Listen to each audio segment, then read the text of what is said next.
ಕುಮಾರಸ್ವಾಮಿ ಅವರು 600 ಹಗರಣದ ತನಿಖೆ ಮಾಡಿಸಲಿ ಎಚ್.ಸಿ. ಬಾಲಕೃಷ್ಣ.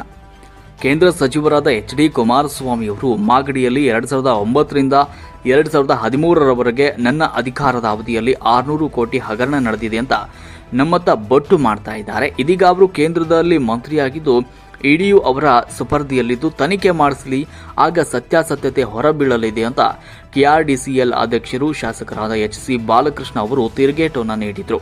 ಇತ್ತೀಚೆಗೆ ಎಚ್.ಡಿ. ಕುಮಾರಸ್ವಾಮಿ ಅವರು ಮಾಗಡಿಯಲ್ಲಿ ಪಿಡಬ್ಲ್ಯೂಡಿ ಇಲಾಖೆಯಲ್ಲಿ ಬಾಲಕೃಷ್ಣ ಅವರ ಅಧಿಕಾರಾವಧಿಯಲ್ಲಿ ನಡೆದಿದೆ ಎನ್ನಲಾದ 600 ಕೋಟಿ ಹಗರಣಕ್ಕೆ ಸಂಬಂಧಪಟ್ಟಂತೆ ಮಾಧ್ಯಮ ಪ್ರತಿನಿಧಿಗಳ ಪ್ರಶ್ನೆಗೆ ಉತ್ತರಿಸಿದ ಅವರು, ಕೇಂದ್ರದಲ್ಲಿ ಕೈಗಾರಿಕಾ ಸಚಿವರಾಗಿದ್ದು ಐಡಿ ಸಂಸ್ಥೆಯು ಅವರ ಅಧೀನದಲ್ಲಿದೆ. ಈ ಹಗರಣ ಸಂಬಂಧ ಸೂಕ್ತ ತನಿಖೆ ನಡೆಸಲಿ ಅಂತ ಟಾಂಗ್ ನೀಡಿದರು. ಜೊತೆಗೆ ಮಾಗಡಿ ಅಭಿವೃದ್ಧಿ ಕುರಿತು ನಮ್ಮ ಸರ್ಟಿಫಿಕೇಟ್ ಕೇಳಿದ್ದಾರೆ. ಅವರು ಮಾಗಡಿ ಪಟ್ಟಣ ಅಭಿವೃದ್ಧಿ ಮೇಕೆದಾಟು ಯೋಜನೆ ಅನುಷ್ಠಾನಕ್ಕೆ ತರುವಲ್ಲಿ ಶ್ರಮಿಸಲಿ, ಆಗ ಯಾರಿಗೆ ಸರ್ಟಿಫಿಕೇಟ್ ಕೊಡಬೇಕೋ ಜನರು